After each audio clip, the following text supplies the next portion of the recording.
नमस्कार, मैं हूं कोमल राव। आप देख रहे हैं एनजेपी हरियाणा। आज बात करते हैं पूर्व मंत्री जगदीश यादव और आरती राव के विधानसभा चुनाव लड़ने की।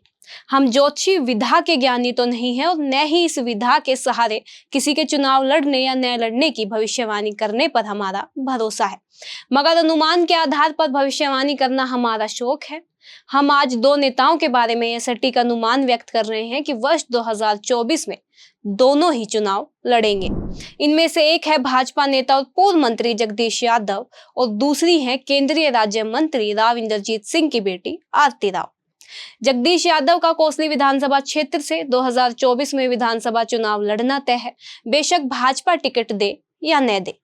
भोला जी के नाम से पहचान रखने वाले जगदीश इस बार मैदान में दो दो हाथ करने जरूर उतरेंगे। यह कहना अभी जल्दबाजी होगा कि मैं कमल निशान के सहारे मैदान में आएंगे या पंजाब दल के सहारे अपना दम दिखाएंगे, मगर यह कहना कोई जल्दबाजी नहीं है कि वह चुनाव अवश्य लड़ेंगे। जगदीश के जनाधार को देखते हुए कुछ अन्य राष्ट्रीय दलों में क्षेत्रीय दलों की टिकट पाना भी उनके लिए मुश्किल नहीं होगा, मगर भाजपा या कांग्रेस की टिकट न मिलने की सूरत में वे निर्दलीय मैदान में उतरेंगे, मगर इस बार किसी के कहने से मैदान से हटने वाले नहीं हैं। जगदीश यादव ने वर्ष 1996 में परिसीमन से पूर्व अस्तित्व में रही जाटूसाना विधानसभा सीट से हरियाणा विकास पार्टी के टिकट पर चुनाव लड़ा था और जीत दर्ज की थी। बाद में जब अधिकांश नेता चौधरी बंसीलाल का साथ छोड़कर चले गए, तब जगदीश यादव भी इनेलो के हो गए।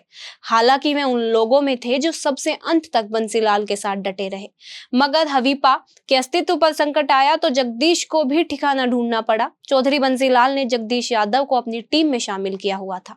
उनकी सरकार गिरने पर ओपी चौटाला ने भी मंत्रिमंडल में जगह दी। इसके बाद 2000 और 2005 में जगदीश ने जाटूसाना से इनेलो की टिकट पर चुनाव लड़ा, मगर जीत नसीब नहीं हुई।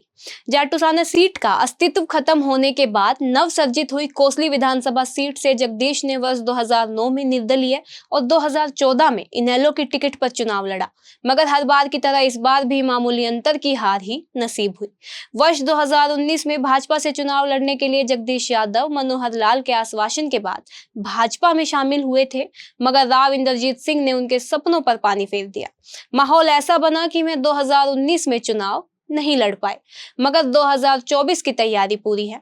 कुछ दिन पूर्व ही उन्होंने अपने समर्थकों से सीधा संवाद किया था। हालुहेड़ा गांव के मूल निवासी जगदीश की गिनती राव परिवार के धुर विरोधियों में होती रही है।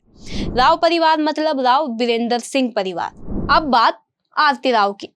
आरती का भी चुनाव लड़ना तय है। हमारी अंदर की रिपोर्ट कहती है कि भाजपा से टिकट न मिलने पर भी आरती मैदान नहीं छोड़ेंगी। हाँ, यह संभव है कि मैं अपने पिता राव इंद्रजीत सिंह की जगह लोकसभा का चुनाव लड़े और उनके पिता को ऊंचे सबज बाग दिखाकर भाजपा विधानसभा का चुनाव लड़वाए, मगर अभी हम इस तरह की अटकलों पर मोहर नहीं लगा रहे हैं। अभी तो हम केवल यह भविष्यवाणी कर रहे हैं कि आरती इस बार 2024 के चुनाव में मैदाने जंग में होगी। यह मैदान गुरुग्राम का भी हो सकता है और बादशाहपुर का भी, रेवाड़ी का भी हो सकता है और कोसली या अटेली का भी। इस समय आरती के अंदर खाने सबसे अधिक तैयारी रेवाड़ी में ही दिख रही है, मगर अधिक संभावना रेवाड़ी से अलग हटकर है। क्या जगदीश और आरती राव कोसली से आमने सामने हो सकते हैं? हम फिलहाल इसकी संभावना से इनकार नहीं कर रहे। ऐसा इसलिए क्योंकि कोसली क्षेत्र केंद्रीय मंत्री राव इंद्रजीत की कर्मभूमि रही है। यहाँ पर मुकाबला रेवाड़ी से आसान कहा जा रहा है, मगर जगदीश यादव की टीम भी खूब पसीना बहा रही है। कोसली में मौजूदा विधायक लक्ष्मण सिंह यादव और पूर्व विधायक यादवेंद्र सिंह सहित कई चेहरे संभावित पहलवानों में शामिल हैं। आज केवल जगदीश और आरती की बात की है, इनकी चर्चा फिर कभी करेंगे। धन्यवाद।